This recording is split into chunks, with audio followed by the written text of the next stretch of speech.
Mas Adi, apakah Anda setuju bahwa kemudian Pilkada Jawa Tengah ini disebut sebagai mini pilpres, perang bintang, dan lain-lainnya? Bagaimana Anda melihat sengitnya nanti pertarungan di Jawa Tengah? Saya lebih dari itu, beyond pilpres sebenarnya. Saya mencoba untuk sedikit spesifik. Jawa Tengah ini adalah tanding ulang antara PDIP dengan Jokowi. Karena apapun, publik juga tahu bahwa Irjen Ahmad Lutfi itu adalah sosok yang selama ini dinilai cukup dekat dengan Jokowi. Iya. Alasan memajukan Andika Perkasa itu sebagai lawan yang dinilai seimbang. Apalagi Andika beberapa waktu yang lalu sudah menyatakan bagian dari kader PDIP. Apalagi misalnya tim pemenangan Andika sama Hendi itu adalah komandan Tepacul yang saya kira ini adalah pasukan tempur yang saya kira memang disiapkan bagaimana menghadapi Irjen Ahmad Lutfi yang disokong oleh koalisi Kim Plus untuk memenangkan pertarungan di Jawa Tengah. Jadi bagi saya, Avi dan Mbak Rustika, Jawa Tengah ini adalah bagaimana pertarungan yang menurut saya ini adalah antara Jokowi dengan PDIP. Sebenarnya siapa yang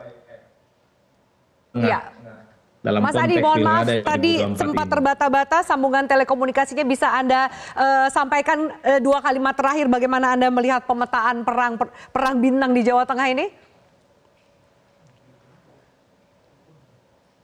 Ya, saya kira justru bagi saya ini adalah pertarungan ya, yang tanding ulang antara Jokowi dengan PDIP. Apapun judulnya, Irjen Ahmad Lutfi itu adalah orang yang selama ini cukup identik dan dekat dengan Jokowi. Jadi Iya. PDIP alasan memajukan Andika Perkasa itu tentu bukan tanpa alasan. Alasan yang paling mudah diraba adalah karena Andika ini dinilai sebagai sosok yang mampu menyaingi bagaimana Irjen Ahmad Lutfi ini punya kekuatan politik. Apalagi misalnya PDIP itu menunjuk Bambang Pacul sebagai komandan Tim ses tim ya. pemenangan di sana. Ini kan menegaskan betapa memang ini adalah the last battle bagi PDIP untuk melawan Jokowi, terutama di 2024. Apalagi selama ini Jawa Tengah itu selalu disosiasikan sebagai kandangnya banteng. Oleh karena itu, bagi saya melihat begitu banyak pilkada di berbagai tempat, bahkan saya melihat pilkada Jawa Tengah dalam konteks rivalitas antara Jokowi dan PDIP itu jauh lebih menarik dibandingkan dengan yang lainnya. Baik, singkat saja Mas Adi, kalau kita lihat tadi sempat kami tampilkan hasil survei, ada Atmat Lutfi Tasyasin berada di 45%, Andika Perkasa, Hendrar Prihadi berada di 37% di masa kampanye ini. Meskipun sedikit lebih unggul, akankah terjadi salib menyalip menurut Anda, dan apa yang perlu ditekankan dari masing-masing paslon untuk merebut suara? Ada undecided voters sebesar 17%. Ya, kalau bicara tentang survei tentu sangat dinamis perkembangannya, Afi ya. Kenapa misalnya Lutfi sama Taj Yassin unggul ini tentu jauh hari Ahmad Lutfi itu kan dikaitkan dengan soal kemungkinannya maju dalam pilgub. Ya sejak pilpres sebenarnya bolak-balik Ahmad Lutfi dikonotasikan sebagai suksesor Ganjar ya untuk menggempur kandang banteng, dan Andika dengan perolehan 30% misalnya ini kan sebenarnya bagian dari bonus politik sebagai kandangnya banteng di situ, karena Andika kan baru-baru ini saja diperkenalkan di Jawa Tengah.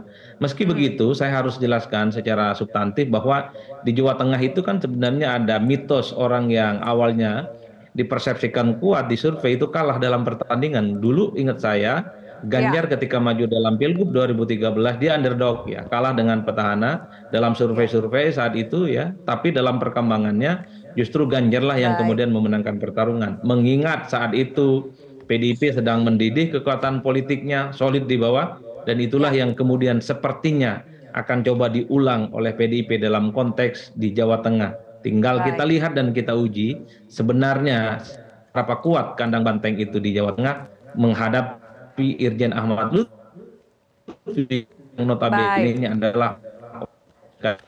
Baik, Mas Adi, mohon maaf suaranya sudah tidak bisa terdengar.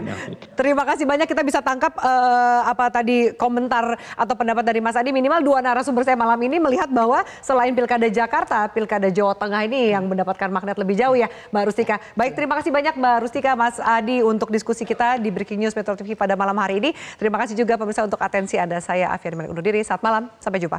Jelajahi cara baru mendapatkan informasi. Download Metro TV Extend sekarang.